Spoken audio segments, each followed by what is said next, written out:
चलो finally setup ready हो चुका है। पता नहीं क्यों बट मुझे 1 घंटा लग गया लगभग ये सेटअप रेडी करने में।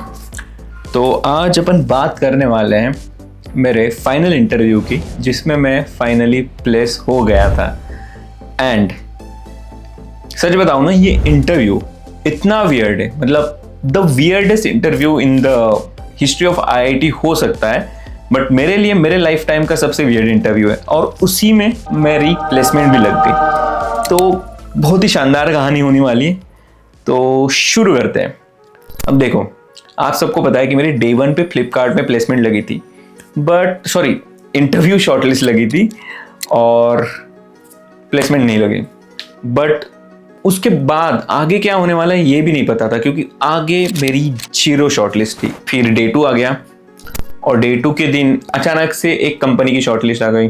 तो उसमें था GD is a group discussion, जाके बस डिस्कस करना होता है, और वो राउंड मेरा क्लियर हो गया। उसके बाद गेम खिलाया था, वो तो बस जस्ट फॉर्मेलिटी था।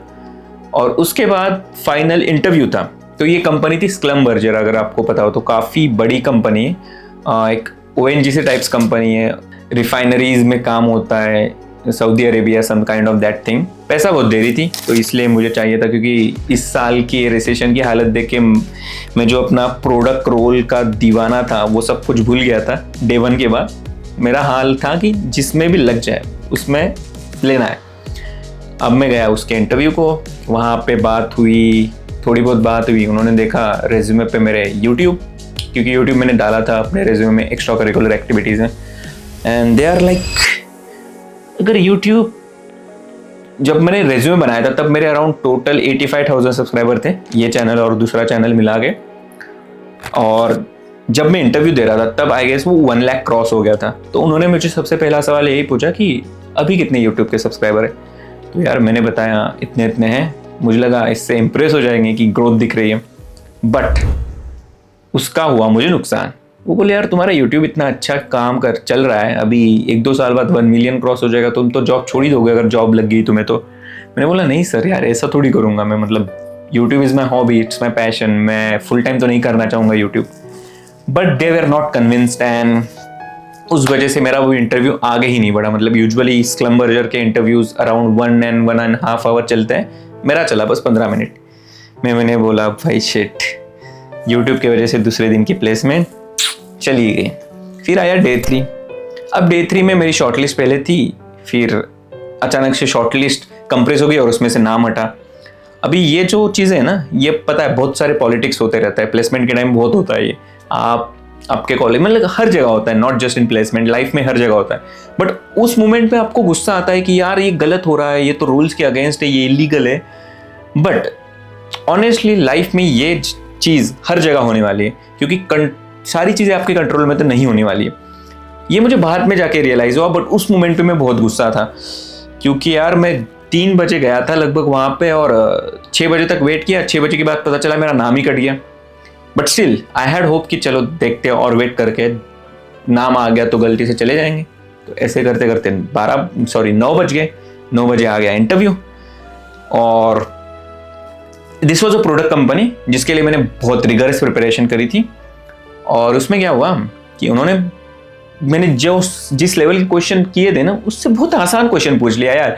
मैं पिछले 1 महीने से डेली इस लेवल के क्वेश्चन कर रहा हूँ और उन्होंने इस लेवल का पूछ लिया थोड़ी देर पहले। मतलब क्वेश्चन मिलने के पहले 5-10 मिनट में तो शॉक में था यार कि ये क्वेश्चन बहुत आसान है या मैं बहुत चूहू। और इस कंफ्यूजन के चक्कर में मैं हक दिया इंटरव्यू, तो प्रोडक्ट रोल भी चला गया। अब ये डे 3 की बात थी। तो ऐसे करते करते करते एक डे 4 भी आ गया। डे 4 में आई गेस मेरी शॉर्टलिस्ट ही नहीं थी, और फिर डे 5 में भी मेरी शॉर्टलिस्ट नहीं थी। मतलब मैं डेली जा रहा था इंटरव्यू, जहाँ पे होते हॉस्टल 15 या 16 में, मैं डेली वहाँ जा रहा था इस उम्मीद में कि क्या पता गलती से शॉर्टलिस्ट निकल गए तो दे देंगे इंटरव्यू। उम्मीद बड़ी चीज़ होती है, बहुत परेशान किया इस उम्मीद में। तो डे 4 भी हताश, डे 5 भी हताश, डे 6 भी लगभग हताश ही था। डे 7 पे मेरी एक कंपनी में हुई थी शॉर्टलिस्ट, आई थी आकाशा एयर, जो एयरलाइन है रिसेंटली। वो उसका पहला जीडी था, ग्रुप डिस्कशन। वो भी अच्छे से क्लियर हो गया, वो राउंड क्लियर हो गया। उसके बाद इंटरव्यू था, इंटरव्यू बहुत अच्छा गया मेरा, मतलब थोड़ा सा मैं एक जगह बिगड़ गया था, but rest my interview was very good. In fact उन्होंने मुझे यूट्यूब पे एक केस स्टडी पूछी थी जो मैंने बहुत ठीक ठाक तरीके से बता दी थी। मतलब आई वॉन्ट से कि मेरा interview was like the best, but it was around 90% तो मैंने अच्छे से कर दिया था। तो मुझे काफ़ी लग रहा था कि यार ये तो आई गेस हो जाना चाहिए था, इसमें तो हो जाएगा मेरा, मतलब थोड़ी थोड़ी आशंका थी। बट अगेन इसमें भी नहीं हुआ। यूजुअली ये कंपनी 7-8 लोगों को लेके जाती है, उस दिन बस 2 लोगों को लेके गई। Recession hit us again. फिर आया डेट पे सुबह सुबह मैं टेस्ट दिया था एक ट्रेडिंग कंपनी का। मैथ्स तो मेरा फेवरेट सब्जेक्ट है, तो टेस्ट तो मेरा अच्छा चला गया, शॉर्टलिस्ट तो आ गई इंटरव्यू की। बट अगेन पता है वो नर्वसनेस ना जो मेरी डे 1 पे थी ना, वो अभी तक गई नहीं थी। इंटरव्यू में मैं फिर से नर्वस हो गया। उन्होंने फिर से यूट्यूब पे बहुत सवाल पूछे कि यार यूट्यूब ही करोगे ना, बट इस बार मैं प्रिपेयर्ड था यूट्यूब को कैसे कन्विंस करना है, मैंने उस बारे में उनको कन्विंस कर दिया था। बट ट्रेडिंग कंपनीज की एक बात बताऊं, ट्रेडिंग कंपनीज ऐसे लोगों को देखते हैं जिनका माइंडसेट ये है कि उनको पैसे से पैसा ही बनाना है। उन्होंने मुझे एक सवाल पूछा, काफी इंटरेस्टिंग क्वेश्चन पूछा, मान लो तुम्हें 10 करोड़ मिलेंगे, क्या करोगे तुम? मैंने तुरंत आंसर किया उसको मैं री इन्वेस्ट करूंगा। ठीक है, उन्होंने 100 करोड़ बोला, मैंने बोला री इन्वेस्ट करूंगा। उन्होंने बोला 1000 करोड़, तो अभी और मैंने बोला पूरा इन्वेस्ट करूंगा।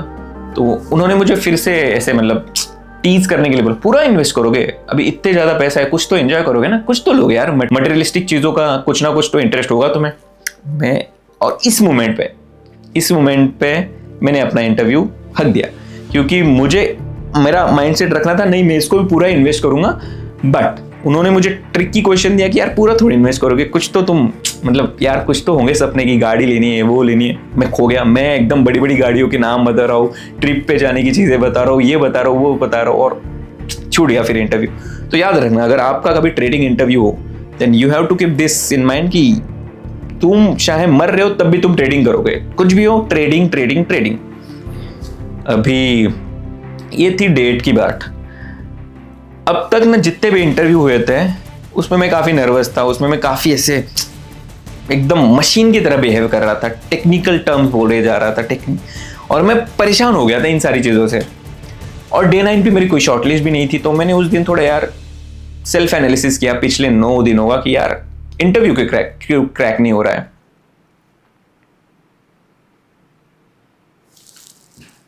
ओह फक, मुझे अभी पता है क्या लगा कि वीडियो रिकॉर्डिंग रुक तो नहीं गई।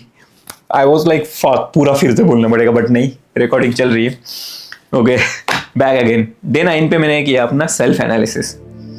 अभी मैंने सोचा अपन पिछले 9 दिनों से थोड़ा एकदम ऐसे प्रोग्राम ऐसा फीड किया है कि ऐसे ऐसे बिहेव करना है, वैसे कर रहे हैं। अभी अपन थोड़ा रिस्क लेते हैं। अभी अपन अगला इंटरव्यू एकदम ऐसे चिल होके जाएंगे कि फर्क नहीं पड़ता जॉब लगे ना लगे, इस माइंडसेट से जाना है और एकदम चिल करना है।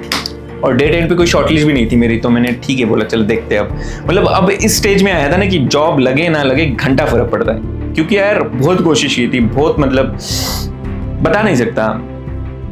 ये सब आपको एक नेक्स्ट वीडियो में पता चलेगा, the struggles, ups and downs. मैं अभी जो बता रहा हूँ काफी फनी तरीके से बता रहा हूँ, बट इतना फनी तो नहीं था। लाइक मतलब मुझे घुसबम्स आते हैं, पता है अभी भी, कि यार वो टाइम देख के जिन लोगों ने मदद की, मतलब friends and seniors of course, मतलब it's an experience for your life time. और डे 10 पे फिर मैं सुबह उठा, पता चला 9 बजे एक टेस्ट है एक कंपनी का।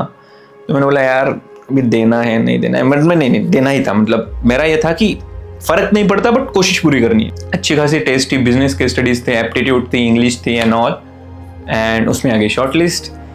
तो भागा हॉस्टल 16 का सूट वगैरह पहन के, एंड फिर वहाँ पे जाके वेट करने लग गया। वहाँ जाके पता चला कि कंपनी करती क्या है, थोड़े बहुत पता चला था, क्योंकि ये कंपनी डे 10 पे ही लगभग आई थी और उसी दिन टेस्ट था और उसी दिन इंटरव्यू था, तो मुझे कंपनी के बारे में पढ़ने में बिल्कुल मौका ही नहीं मिला।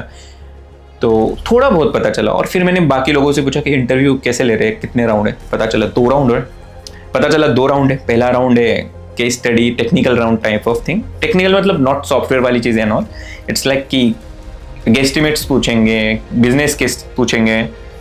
ठीक है, मैंने बोला चलो ये तो अपने प्रोडक्ट रोल में ये थोड़ा बहुत क्या पूरा यही प्रिपेयर किया। बट दूसरा राउंड था HR राउंड। अब मैं आपको ना एक मेरी बहुत गंदी वीकनेस बताता हूँ। मुझे HR राउंड से ज़्यादा दुनिया में किसी चीज़ से डर नहीं लगता। मैं इतना परेशान हो जाता हूँ ना HR राउंड में। सवाल कैसे होते हैं पता है? हमें आपके लाइफ का एक ऐसा एक्सपीरियंस बताओ जिससे आपने ओवरकम किया, किसके साथ ओवरकम किया, क्या सीखे। यार मेरे पास है ऐसे एक्सपीरियंसेस, बट मेरे में क्या दिक्कत है पता है? मैं आर्टिकुलेट करके बता नहीं सकता, तो इसलिए मेरी बहुत फट रही थी यार। मैंने बोला यार शिट, HR राउंड। और ये मेरे एक बगल वाले दोस्त ने सुना, वो मुझे आके बोल रहा है भाई तू YouTube करता है 3 सालों से, तुझे बोलना आता है, तू HR राउंड से कैसे डर सकता है? मुझे भी थोड़ी बहुत पता थी चीज़ की यार इससे तो डरना तो नहीं चाहिए एंड ऑल। फिर मैंने सोचा कि सेल्फ एनालिसिस वाली चीज़ की माइंडसेट एकदम कॉन्फिडेंट वाला रखना है, जॉब लगे ना लगे देख लेंगे। और उसी टाइम मेरी एक दूसरी शॉर्टलिस्ट भी आ गई। तो मेरे उस दिन एक्चुअली 2 शॉर्टलिस्ट थे, एक ये थी और दूसरा एक प्रोडक्ट रोल था, जिसमें जो पहली वाली बता रहा था वो एक कंसल्टिंग कंपनी थी। तो आ गया मेरा इंटरव्यू का टाइम। अभी जैसे ही इंटरव्यू रूम में घुसा, इंटरव्यूअर आगे बैठे थे and he asked me what should I ask you. Interviewer is asking me what should I ask you. मैंने बोला यार ये तो मैं प्रिपेयर ही नहीं करके आया था, ये कैसा सवाल है कि what should I ask you. मैंने बोला सर यार आपके पास मेरा रिज्यूमे पड़ा है, आप पढ़ लो और जो भी पूछना है पूछो। ही इज लाइक ओके। फिर उन्होंने मुझे मेरे बारे में पूछा, मैंने बेसिक इंट्रो दिया, ये है ये किया है and then he is like okay. उन्होंने पूछा कि इस कंपनी में क्यों जॉब करनी है। अब मैं जितना भी थोड़ा बहुत कंपनी के बारे में पढ़ा था, जॉब डिस्क्रिप्शन, उसके अकॉर्डिंगली एक आंसर फ्रेम करके बता दिया। अभी जॉब डिस्क्रिप्शन में उन्होंने लिखा था कि एक्सेल वाला बहुत काम करना है, नंबर्स के साथ बहुत काम करना है, फ्यूल वगैरह कुछ तो लिखा था ऐसा कि किसी एक पर्टिकुलर कोल इंडस्ट्री के बारे में लिखा था कि इस इंडस्ट्री के साथ काम करना है। तो मैंने वो जोड़ मोड़ के बोल दिया। अब वो बोले कि यार, इंटरव्यूअर बोले कि ये जो जॉब डिस्क्रिप्शन हमने दिया था it's not the correct one, हम थोड़ी गलती हो गई इसमें। मैंने बोला अरे अच्छा ठीक है। अब कंपनी के बारे में तो कुछ पता नहीं क्योंकि वो इतना ही पढ़ के गया था, तो मेरे पास ऐसा कुछ आंसर तो नहीं आ रहा था। Then we talked a bit and ये जो इंटरव्यूअर मेरा इंटरव्यू ले रहे थे ना, ये पैरेलली और 2 कैंडिडेट्स का भी इंटरव्यू ले रहे थे। तो बीच में चले गए, वापस आ गए। तो उन्होंने मुझे पहला क्वेश्चन पूछा था एक गेस्टिमेट वाला, और ये तो मैं प्रिपेयर करके गया था, तो बेसिक मुझे पता था, मैंने बेसिक चीज़ें की, उनको आंसर बताया। He was satisfied with my answer. Then उसी पे ऊपर उन्होंने एक बिल्डअप क्वेश्चन पूछा और फिर से निकल गए। पहले निकल के आ गए थे, अभी फिर से निकल गए। And when he came back he had a lunch box with him, क्योंकि अराउंड 1-2 बजे थे और लंच टाइम था। And he was so humble and polite that he asked me कि मैं अभी खा सकता हूँ क्या। अभी पहली बात तो खाने में किसी को रोकना नहीं चाहिए। सेकेंड, वो मुझे जॉब देने वाले थे, तो मैं तो ये बिल्कुल भी नहीं कर सकता। मैं बोला नहीं sir, of course you can have it. And खाते खाते उन्होंने मुझे अपना स्वीट, जो प्लेट में डेजर्ट था, वो ऑफर किया। अभी 1 सेकंड के लिए ना, मैं इतने छोटे से 1 सेकंड में मैंने इतनी ज्यादा चीजें सोची कि अभी मुझे खाना चाहिए या नहीं चाहिए। मन तो कर रहा था खाने का, बट इंटरव्यूअर दे रहा है तो खाना चाहिए या नहीं चाहिए।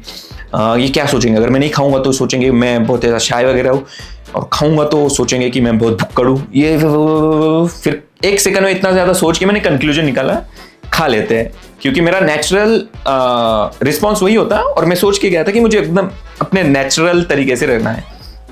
फिर मैंने खा लिया एंड इसके बाद ठीक है, टेक्निकल राउंड लगभग खत्म हो गया था। उनको जो मेरा बिजनेस अंडरस्टैंडिंग जाननी थी वो जान लिए थे। और फिर यूट्यूब के बारे में थोड़ा बहुत पूछा, और फिर वो भी एकदम फ्रैंकली बात कर रहे थे कि यार मुझे भी लिंक्डइन पे वीडियोस वगैरह बनाना अच्छा लगता है। मतलब वाह सर, अच्छी बात है, आप बना दो। फिर वहीं पे मैंने पूछ लिया कि सर आपका लिंक्डइन बता दो। इस पॉइंट तक हम काफ़ी फ्रैंक हो गए थे। एंड फिर उन्होंने मुझे और एक क्वेश्चन दिया, निकल गया। एंड वापस जब आ रहे थे वो, ही is like you smell good, perfume apply किया क्या तुमने? बोला हाँ सर मैंने अप्लाई किया है। एंड उसके बाद जो क्वेश्चन उन्होंने मुझे पूछा वो सुन के आई वॉज लाइक भाई ये क्यों पूछ रहे हो, ये क्यों पूछ रहे हो। And the question was do you have girlfriend. मैंने बोला sir I don't have girlfriend. He was surprised. फिर उन्होंने बोला कि यार you look good, you talk good, you have like you are famous in college, you have YouTube and all, so like people know you. मैंने बोला sir that is the con, that is the reason I don't have girlfriend, because everybody think I am taken while I am not. And then उन्होंने समझा कि ठीक है, okay, understandable.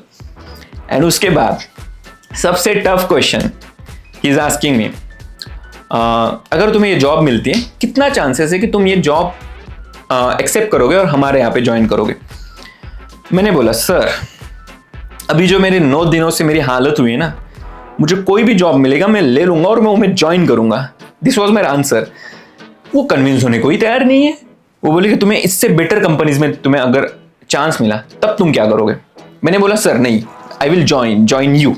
I was confident कि मुझे पता है कि यही बोलना है और मुझे बोलना भी यही था, तो मैंने बोल दिया कि sir I will join you. और उस आंसर के बाद, उस एकदम कॉन्फिडेंट आंसर के बाद मेरे वो इतने गुस्से से बोले रॉन्ग आंसर और वापस निकल गए और दरवाजा बंद करते करते बोल दिए स्टूपिड। मैंने बोला फक, अब तो गया, ये भी इंटरव्यू गया। क्योंकि यार अगर इंटरव्यूअर के एक जाते जाते तुम्हें रॉन्ग आंसर चिल्ला के जा रहा है, स्टूपिड चिल्ला के जा रहा है, तो कहाँ से ही क्रैक होगा इंटरव्यू। तो वो स्टूपिड मुझे अभी भी कानों में गूंजता है कि स्टूपिड, एकदम ऐसे मतलब इतने गंदे तरीके से बोला था। ये टेक्निकल राउंड था, उसके बाद था एचआर राउंड। एंड जो एचआर मैम थी ना, शी वॉज सो गुड। मतलब अगेन मेरे में वो फियर था कि एचआर राउंड से बहुत डर लगता है एंड ऑल। तो मैं सोचा था यार फिर से इसे गुजरना पड़ेगा एंड ऑल। तो उन्होंने मुझे क्वेश्चन पूछा, मैं मशीन की तरह फिर से बोलने लग गया, मशीन की तरह ही बोल रहा था। मैम ने बोला रुचि आराम से, डू यू वांट वाटर? मैंने बोला हाँ मैम। तो उन्होंने पूछा कि आर यू नर्वस? मैंने बोला yes ma'am I am nervous. उन्होंने पूछा व्हाई आर यू नर्वस? मैंने बताया कि यार मैम मुझे आर्टिकुलेट करने में बहुत दिक्कत होती है। फिर उन्होंने बोला कि कोई नहीं, तुम आराम से मुझे चीज़ें बताओ, जिस तरीके से तुम बता सकते हो बता। तो मेरा एचआर राउंड हुआ और वो काफ़ी अच्छे से गया। मतलब जो आंसर एक बार उन्होंने मुझे जो काम स्टेज में लेके आए ना मैम, उसके बाद I was like okay I can answer those question. And फिर वो हो गया। एंड उसके बाद वो राउंड ख़त्म हो गया और फिर मैं दूसरे कंपनी के इंटरव्यू के लिए रुक रहा था। और उसी के बीच मुझे वापस एचआर मैम ने बुलाया, उन्होंने एक सवाल पूछा एंड फिर से भेज दिया। अभी तक रिजल्ट नहीं आया था, बट उन्होंने वापस बुलाया था ना, तब मुझे लगा था कि ठीक है यहाँ पे तो हो गया है, बस अभी ऑफिशियल होने की बारी थी। और उसी के बीच फिर मैं दूसरे इंटरव्यू में गया। प्रोडक्ट का इंटरव्यू था, वो पूछ रहे मुझे सॉफ्टवेयर वाले क्वेश्चन और मुझे 90% आइडिया थी कि मेरे पहले ही इसमें लग चुका है। तो इसलिए मैंने एकदम ऐसे मज़े में दिया इंटरव्यू। और वहाँ पर 3 राउंड चल रहे थे, तो मैं राउंड 2 के लिए क्वालिफाई नहीं हुआ। तब तक इधर जो कंसल्ट वाली कंपनी थी वहाँ से आ गया था रिप्लाई कि Rishikesh congratulations, you have grabbed this opportunity, finally I was placed. And मुझे अभी फिर से गूज़बम्स आ रहे हैं। I can't explain the happiness in words. फिर मैंने घर पे बातें की, दोस्तों को बताया, दोस्त खुश थे, घर वाले खुश थे, सीनियर्स भी खुश थे। एंड मैंने फिर मस्त एकदम चिल किया थोड़ी देर। काफ़ी टाइम बाद ऐसे रिलैक्स फील हो रहा था, काफ़ी बड़ा बर्डन ऐसे निकल चुका था सर के ऊपर से। और फिर मैंने रूम पे आके एनालिसिस किया कि यार इतने सारे कंपनी में इंटरव्यू दिए, बाकी में नहीं हुआ, इसमें क्यों हुआ? Just because every good and bad experience both have some learnings. तो इससे मुझे जानना था कि ऐसा क्या मैंने किया जो मेरा हो गया। And when I did it, मुझे पता चला कि बाकी इंटरव्यूज में मैं काफ़ी ऐसा इतना चिल नहीं हो रहा था, एकदम मैकेनिक बिहेव कर रहा था। एनी इंटरव्यू में I was very chill as I said, and काफ़ी ऑनेस्ट था इंटरव्यूअर के साथ, काफ़ी ज़्यादा ऑनेस्ट था। एंड इस वजह से क्रैक हुआ। कभी कभी लाइफ में बताए चीज़ें अपने हिसाब से नहीं होती हैं और शॉर्ट टर्म में तुम्हें लगता है कि तुम्हारे साथ बहुत बुरा हो रहा है, बट जब आप उसको लॉन्ग टर्म में देखोगे ना, तब आपको पता चलेगा कि ये बुरा नहीं हो रहा था, ये जो भी हो रहा था it was happening for your good only. मुझे शुरू से ही कंसल्टिंग कंपनीज में जाना था, बट मेरा एकेडमिक स्कोर इतना अच्छा नहीं था कि मैं उन कंपनीज को ग्रैब कर पाऊँ। तो फिर मैंने प्रोडक्ट की तरफ पिवट किया और प्रोडक्ट कंपनीज में फिर मेरा नहीं हुआ, फ्लिपकार्ट में ही जाना था प्रोडक्ट में और बाकी में भी नहीं हुआ। बट इवेंचुअली मेरा कंसल्टिंग कंपनी में प्लेसमेंट हुआ, जो मुझे एकदम शुरू में मुझे उसमें करना था। So life is full of circle, you never know कि what is happening next. So just believe in your life, believe in yourself and wait for good things, because picture का अंत हमेशा अच्छा ही होता है। अगर वो अच्छा नहीं है तो आपकी पिक्चर अभी तक खत्म नहीं हुई है। Bye bye guys, see you soon, I love you all, thank you so much for watching up till now.